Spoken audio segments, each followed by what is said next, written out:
Hello students, welcome back on our e-learning platform of GS College of Commerce, Varda.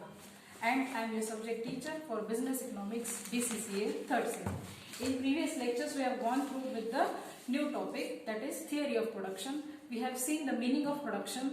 What is production? It is a creation of utility. Then we are coming here and then afterwards we have seen the factors of production. What are the different factors of production? Those are land, labor, capital and entrepreneur. In that we have also seen the features of each factors of production. And in yesterday's lecture I have told you in details regarding production function. What is production function? Okay, the production function, when we say it is a function, it means it is a functional relationship between the factors of production, that is known as input, and output, means the total quantity of goods and services produced, that is known as output, which is in the process of production. Okay, in the production process, production function is used, and with the help of input, that is with the help of factors of production, the output is taken out. It means what? The production, the end result of this process is production. So with the help of this input, whatever the output is coming, that is known as production.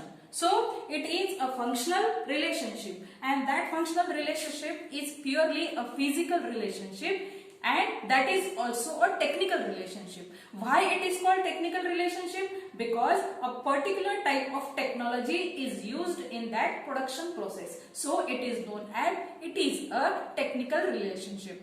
With the use of physical factors of production. What are these physical factors of production? Labor, capital, entrepreneur. Okay, these are the inputs, and whatever is the end result, whatever is the summary, the end result, that is production. It means the goods, total quantity of goods and services which are produced is known as production. This is very simple. Okay, so make the things very clear first. The production function, it means with the help of production function, the producer, the entrepreneur, he is utilizing or he is changing the proportion or the quantities of inputs. Means sometimes he is varying the inputs like labor and capital. Okay, he is changing the proportion of labor and capital, and with that help, and that is why the time period is most important factor in production function. Okay, so what is production function? Production function is a physical, at the same time technical relationship, which is represented with one kind of formula that we have seen yesterday, and it is a process. And in that process and in that production process, with the help of input, output is on, and that output is a production output, which is summarized in the total quantity of goods and services produced. So what we have seen, first it is a technical relationship, it is a functional relationship with the help of physical relationship. And what is that physical relationship? Because the labor, he is a human being, he is giving his services, he is using his skills. Okay, and capital, what is that capital? The money or the finance which is available with the entrepreneur, which he is giving as a input, and that is why it is called, it is a relationship between input and output. Okay, so this is what we have seen in our yesterday's lecture in a detailed manner. Now we will just go through the meaning again. What is production function? Production function is a physical relationship between input and output used. Okay, whatever the inputs is used, means the quantity. For example, yesterday also I have given you, with the help of rupees 5 lakh capital, the person, the producer is running his production activity, he is doing that economic activity. So that is a physical input, it is a use of, with the use of that amount of capital, with the use of 25 numbers of labors. Okay, the production process is taking place. So Production function is a physical relationship between input and output.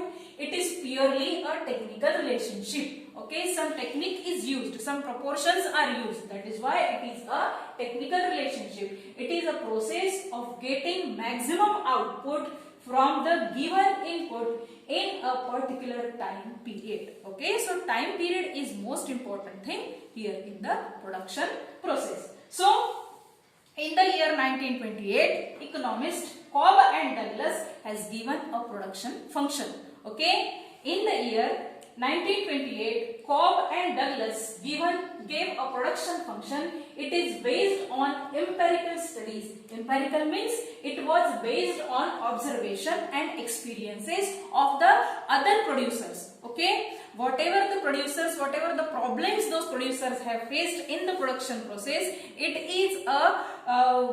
is based on the empirical study. Okay, so that empirical study means based on observation and experience and was initially applicable to the whole world of the industry, to the whole world of the production. But in current time, in modern times, that particular function is not exactly followed by all, but when it was introduced, it was said that this production function is universal and many of the countries and many of the industries used to follow that production function, and with the help of that production function, the production process used to take place. So what was that production function? Production function was PF equal to Q equal to KLC. Okay, now here output, Q stands for output, labor stands for labor quantity, C is for quantity of capital, and A and K are the constant factors. Okay, what are the constant factors we have seen earlier? Okay, the technology which is used since the beginning of the production process, that should be used, that should be followed till the end of the production. That is why it is called a constant factor. But general formula in a simple language of a production function, assuming two factors of input. Now what are these two factors of input? Therefore the formula is like, it means what? See, this is the production function introduced and given by the economists Cobb and Douglas. But now what is the, in current scenario, which kind of production function is followed? Only this one. Okay, they are not considering the complete formula which is given by them. So QXF, QX means, here we will see output of a commodity, means total production, output which is gained with the help of input. So QXF in bracket K and L per unit of time. Again, per unit of time is very important. The time period which is used in the production process, that is very much important. So QX stands for output of the commodity, K is the capital used or the input of the capital, and L is labor. So simple production formula which is generally used by all the producers or a manufacturer in modern times, it's this one. Okay, QX, F is a functional relationship between what? The input. Which input? Labor and capital. Here K stands for capital, although the spelling of capital is CAPITAL, but here in the formula K stands for capital and L stands for labor. Okay, now I hope this much is clear for you. What is the production function? The Cobb and Douglas production formula or production function formula which was given by them, and the current formula which is used by most of the firms, most of the industries is this. Okay, now as right from the yesterday we are insisting that the time period in the production process is very much important. Now the time period, again the production function as per the time period is again divided into two parts, that is long run and short run. Long run time period and short run time period.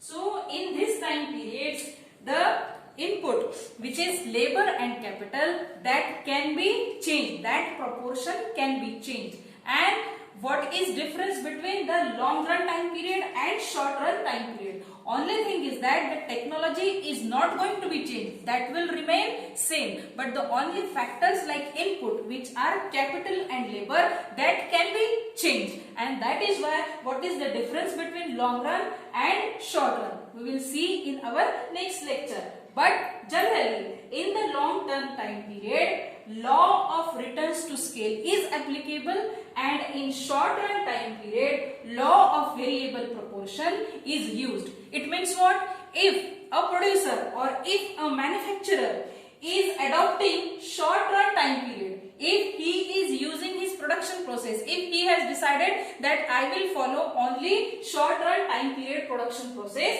in that case he has to follow the law of variable proportion. And if a producer decides, if a manufacturer says, no, I will do my production for the long run time period, and for that reason, what the producer has to do? They has to follow the law of returns to scale and law of variable proportion. See, here today I will stop, because the law of return to scale, as we have gone through with the different law of demand, law of supply, likewise this is also the same. In this you have to see the different stages of the business. In the first stage, in the second stage, in the third stage, what a producer faces, what are the problems he is going to face, and accordingly, considering the previous experience and the previous knowledge of the business, of the production process, the producers, they always decide as per the time period, okay, which law should be adopted, which law should be followed for the sake of production function. They decide according to their need, according to the availability of the capital, how much money, how much finance they are available, and accordingly they are undertaking the specific law, means the specific time period. But in general, we find that the producer are adopting short run time period, where they can vary, where they can change the input, the quantity of input, the proportion of the input, and that input is always labor and capital, because we have seen land is a permanent factor that you cannot change frequently. Okay, it is not necessary that you will continue your business permanently in the same land. Okay, so many times land is also a changeable factor, but generally the producer, what he does, the technology which is used remains same, but the only thing is labor and capital quantity may be changed, may be varied, or may be used in different proportions